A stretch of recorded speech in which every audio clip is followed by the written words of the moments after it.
Oi pessoal, tudo bem?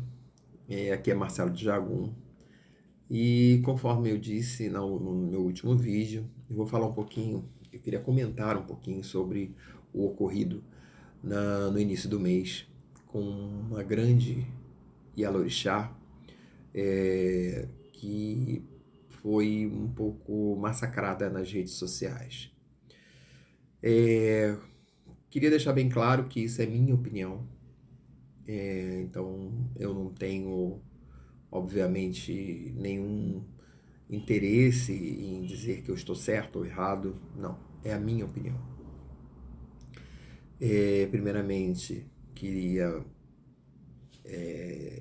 dar os meus respeitos ao Babalorixá, que aconteceu, né, onde aconteceu o fato.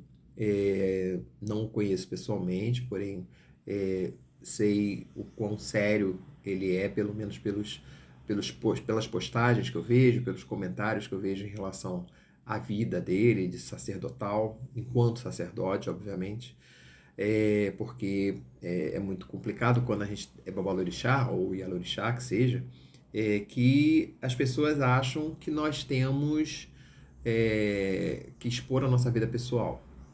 E eu, como bom filho do Obaloaê, isso é algo que eu não exponho.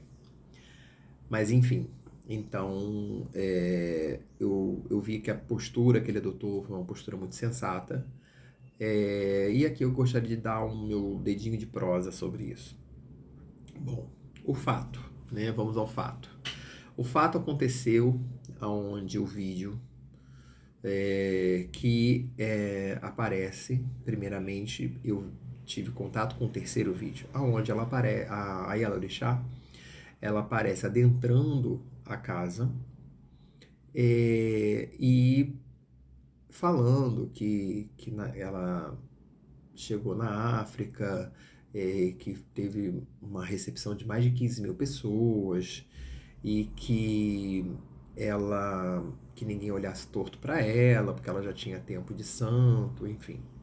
E depois ela vai para dentro do local onde provavelmente é um refeitório, onde as pessoas estão servindo café da manhã, se não me engano, e mais uma vez ela se exalta falando que no tempo dela, que quando o mais velho chegasse, todos se levantavam. E ela, nesse momento, ela exige que todos se levantem para ela. Bom, nesse ponto, né, como há um recorte, a gente entende, ela foi arrogante, não deveria ter feito isso, enfim. Eu concordo, em parte, na questão da, que não precisava ser tão radical. Mas depois eu tive contato com outro vídeo, com o primeiro vídeo. Nesse primeiro vídeo, nós vemos ela chegando lá na rua, onde ela pede um copo d'água e despacha Exu, para despachar Exu. Esse movimento de despachar Exu, como dentro das casas de Queto também, vou falar dentro da casa de Queto, do rito Queto, que é o meu rito, a minha nação. E ela despacha Exu e ela pede que a pessoa que está ao lado dela se afaste, porque ela, naquele momento ela está despachando Exu. Também ela é um pouco ríspida nesse momento e a pessoa retruca, falando que não era bem assim, que ela tinha problema de saúde. Também, mais uma vez, não estou aqui para dizer quem está certo e quem está errado. Porém, vamos a uma questão. A gente tem que fazer uma analogia que um barracão de candomblé, ele é uma representação de um reino. Nesse caso, no meu caso, de terras iorubás. Então seria mais ou menos um simulacro, eu diria, né, por exemplo, do reino de Oió, ou no reino de Queto, né, mais especificamente, já que a minha nação é Queto. Quando nós vemos nas festividades, quando o Alafim, né, o Alafim de Oió, que é o rei de Oió, ele se apresenta, ele chega em algum lugar, todos se levantam. Ninguém olha nos olhos do rei. Ninguém senta na mesma altura que o rei. Sendo assim, por quê? Porque ele é o soberano. E quando a gente tem isso levado para o nosso lado, né, o mais velho, ele é o rei. Então ele tem que ser tratado como isso, com essa mesma pompa e circunstância, com esse mesmo protocolo. Faço aqui, abro aspas. Quando você faz uma... Quando você vê, por exemplo, na TV, algum tipo de rito na monarquia inglesa, você sabe que existe um protocolo que está sendo seguido ali. Inclusive, internamente, existem os protocolos muito rígidos, aonde, por exemplo, as noras da rainha, que é falecida, mas as noras da rainha não poderiam usar a mesma cor que ela, de esmalte, por exemplo. Então isso só bem por baixo. As pessoas não podem se levantar enquanto a rainha não terminar a refeição, as pessoas não podem começar a refeição se ela não tiver começado. Enfim, uma série de exigências que é o protocolo. Isso também acontece dentro do barracão, né? Eu fui criado com, por exemplo, se eu me levanto antes da Yalorixá, eu não posso tomar café enquanto ela não se levantar. Eu não posso me servir à mesa sem que antes ela não seja servida. Eu não posso me levantar da mesa sem que ela permita que eu me levante. Ou que ela termine de fazer a refeição. Então, pessoal, esse protocolo ele existe. E nesse caso, né, quando a gente olha o primeiro vídeo, a gente percebe, não estou aqui criticando o Babalorixá mais uma vez, mas se você tem uma pessoa que tem muita idade de santo, é de bom tom que ela seja recebida na porta pelo dono da casa. Numa live que ele estava falando, ele fala que ele estava carregando cimento, porque tinha terminado a obra. Muito louvável isso, é claro. E provavelmente ele, de repente, ele nem soube que a Abá tinha chegado. Porque, como eu disse, né, da forma como ele é tão sensato nas palavras dele, eu acredito que se ele soubesse, ele teria largado o que ele estava fazendo para ir até ela.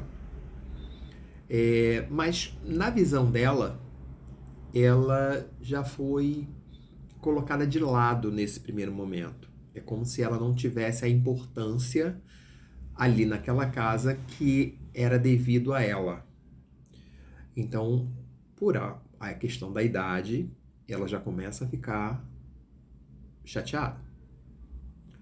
Quando ela chega lá em cima, e aonde as pessoas também continuam fazendo o que estão fazendo, não se levantam, não vêm até ela, ele vem correndo até ela, o Babalorixá, né, se desculpando, batendo cabeça, pedindo desculpas e tudo.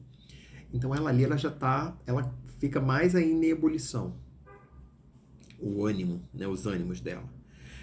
E culmina quando ela chega na sala do café da manhã e mais uma vez as pessoas não se levantam para ela. E então aí a gente associa a questão da idade, onde uma pessoa que lutou para estar ali, que tem esse direito dentro do ritual, e ela não foi reverenciada como.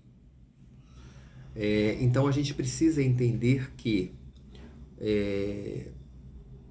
é claro que existem modos e modos de se fazer, mas a gente precisa entender também a posição dela, que ela, na verdade, ela não foi respeitada como tal. É claro que quando você perde a linha, você acaba perdendo a razão, né? E isso é muito ruim. Mas é uma pessoa, uma senhora de mais de 80 anos. Então, isso também a gente precisa relevar. Bom, gente, como eu disse, é a minha opinião, tá? Eu acho que não precisaria chegar onde chegou. Eu também não concordo com a exposição que foi dada. Eu acho que quem gravou poderia ter gravado uma coisa de memória, né? Porque afinal de contas era uma, uma festa que estava ocorrendo, então a questão da gravação poderia ser até mesmo de louvor, das pessoas chegando, até mesmo de recepcionar uma grande Elorixá, né? Porém, quando você coloca isso na internet, isso acaba sendo contra, né? Você acaba prejudicando a imagem da religião, da pessoa, obviamente, dessa senhora e também da religião. Então, um alerta, né? Vai um alerta aí para justamente quando a gente precisa ponderar naquilo que a gente coloca na internet. É importante que a gente tenha discernimento do o que vai ganhar com isso, né? O que a gente vai ter de proveito expondo a uma pessoa assim. Bom, é isso, gente. Espero que tenham gostado desse segundo vídeo.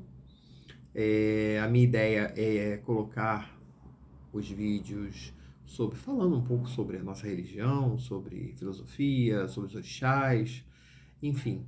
E caso vocês queiram saber mais alguma coisa, podem colocar nos comentários. Curtam o vídeo, ativem o sininho para quando eu colocar vídeos novos vocês serem notificados. É isso. Até a próxima.